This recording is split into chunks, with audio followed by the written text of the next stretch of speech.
Are you guys ready to dig into another box from that $22,000 baseball card collection that I purchased? Well, we're going to do just that today, and we're just going to go handful by handful. Most of these are graded, which makes it super easy, so it's not going to take too long. So I encourage you to stick with me because there's a lot of cool stuff coming out of this collection. And I don't know why it's so hard, but while you're here, you might as well scroll down just a little bit, like this video, and subscribe to the channel. That way I can keep bringing you guys content just like this. Let's get into it.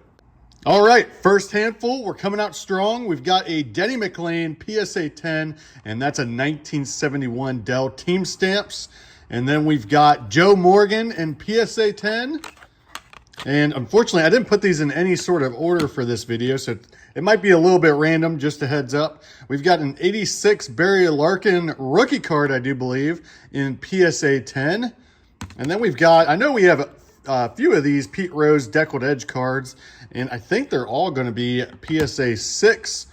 But like I said, they might be jumbled around in here, but quite a few of those, which I'm not upset about. So we have 4 right there off the bat, and then we finish it up with a nice PSA 10 Johnny Bench Dell Team Stamp. We've got a Billy McCool, that's a PSA 9. The guy that I bought this collection from actually had quite a few of his cards just because he was a local who grew up, and I'm not even sure who he ended up playing for. I'm assuming kind of like Panini. They don't have, or this company did not have any major league licensing, because you can see that hat there. It's just a plain red hat. This Joe Morgan is also kind of airbrushed there. I'll get the reflections off of that card there.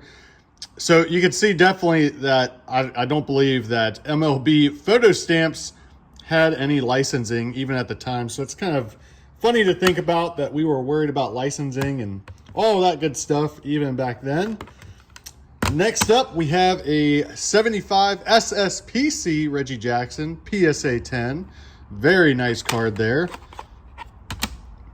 This is probably the newest card just about that I found in this entire collection. There might be one that beats it, and if I remember correctly, it's still in this box.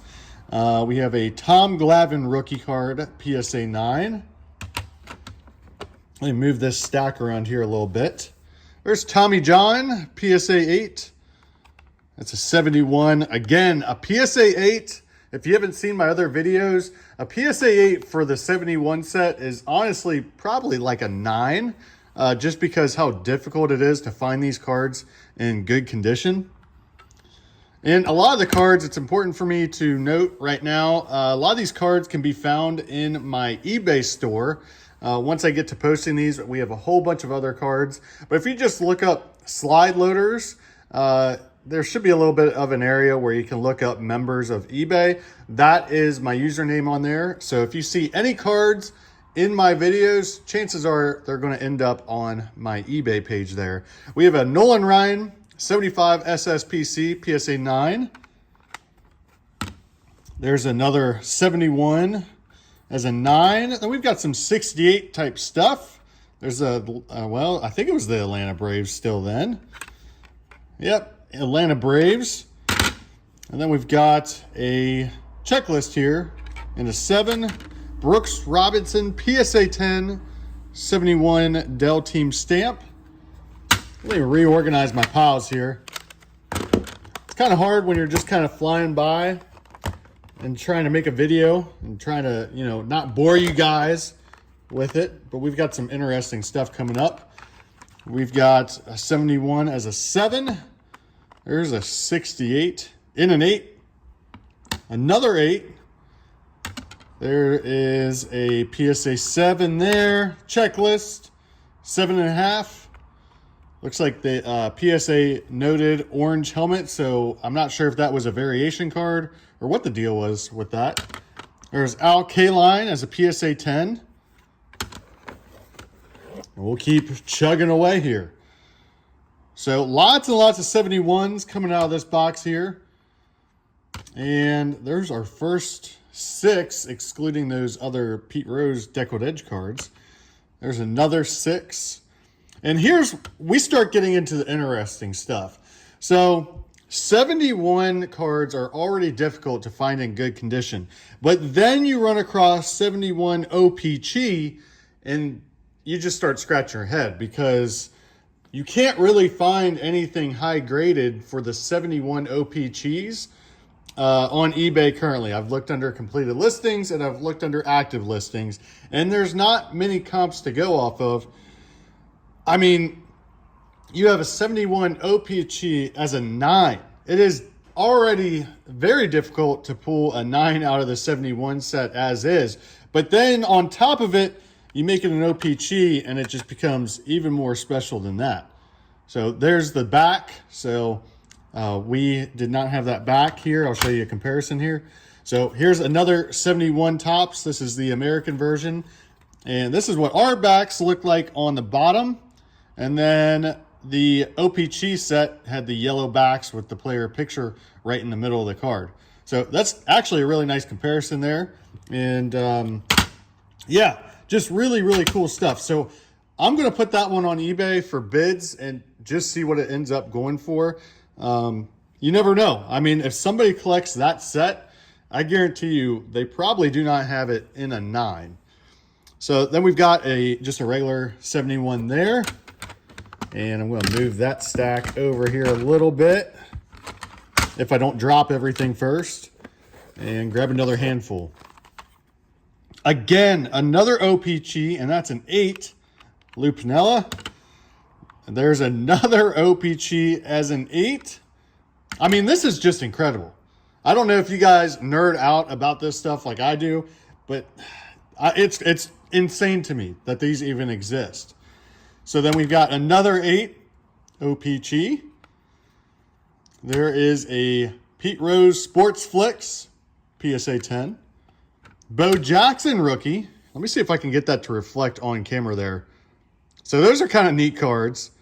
And that is a rookie card in a 10. I can see we've got some more OPC coming up. There's Tom Seaver, OPC in PSA 8. This will be really interesting to see what this guy brings. Put in the comments, what are your guesses?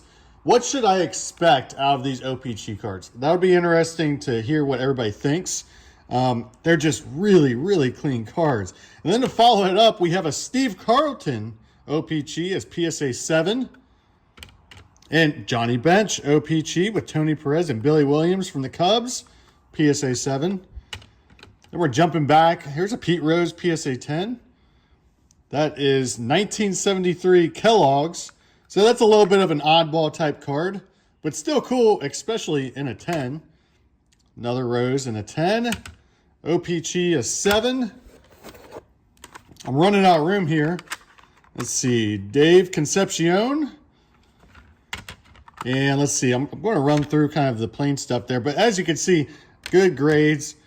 George Culver, PSA 8. There we go. PSA 8. There's a 6, a 7. Hopefully that was on camera. There's an 8. So that's a pretty high grade there for 71 especially. And here's a 76 father and son, Buddy Bell, in a PSA 10. So that's kind of cool. Anything vintage, it's hard to get a high grade for typically. So let's see, run through those. And there we go. We finished it up with a 5. Let's see what else we can find back here. We've got a couple of these. I'm going to move this pile back. So PSA 7 in the 1970, and then a PSA 6 for the Pete Rose Super for the 71. So, and then I felt a couple cards in between here, which are going to be a Frank Robinson and then a Jim Maloney, excuse me.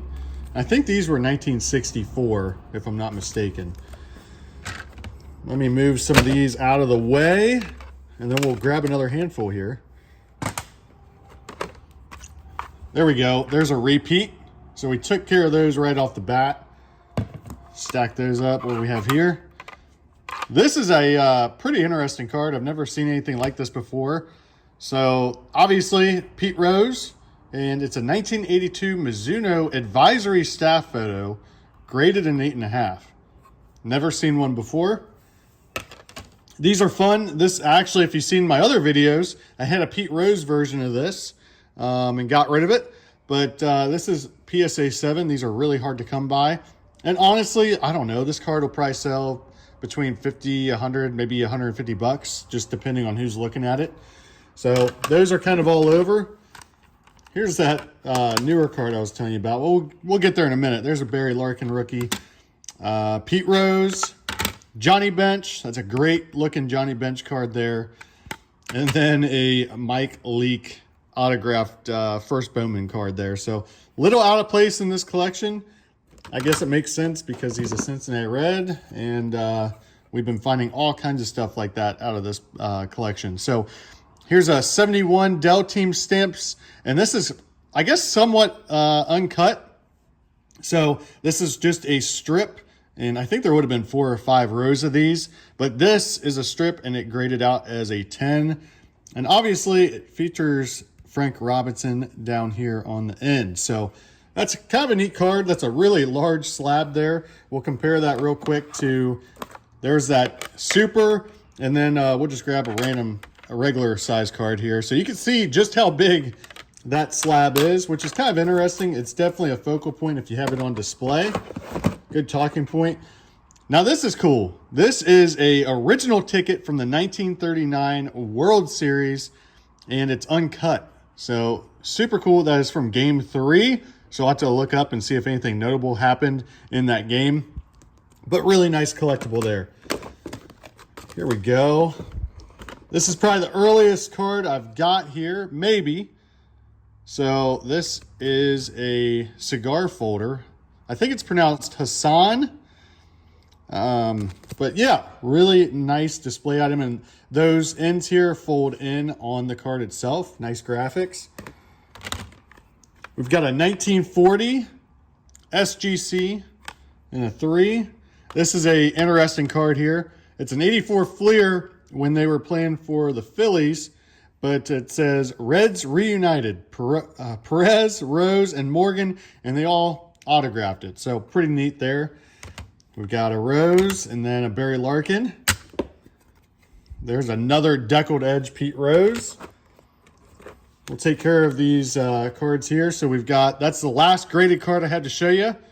Nice way to finish it off with Pete Rose there. And then we've got some of these old tobacco felts and some other interesting stuff here that I'm kind of holding off for last. So we have a lot of these felts. This is a whole pack of them. I'm sure these came out of cigar packs or cigarette packs, early 1900s. Let me flip this around. Same thing here. Purdue, Indiana, and then we're going to move into some of those felts. It looks like this one is actually taped together for some reason there, Notre Dame. So let me know if you guys recognize any of these guys, because this is definitely out of my realm of expertise at this point. And we've got some New York Yankees, it looks like, Boston Nationals. This is actually a really cool card, and I have to take a minute to show you guys. So let me finish these up really quick. There's a deckled edge and then just a felt card. Let me pull this out of the sleeve here. I've never seen anything like this before, and I think this is a great way to actually end this video. So I got to be really, really careful with it. Okay, so I'm going to flip it over. There's McLean. I'm not even sure when this is from, but it's definitely early 1900s. This is probably around 1910 to 1915, I would have to imagine, by Mecca Cigarettes. But watch this. This is where the magic happens. So we're going to fold it up, and it's actually a dual player card. How cool is that? I've never seen anything like that before, and I thought when I found that, that was pretty interesting. So that concludes another box, and what a great way to end that video. Like I said before, like and subscribe. That way I can keep rolling and I can keep bringing you guys interesting content. Till then, I'll see you next time.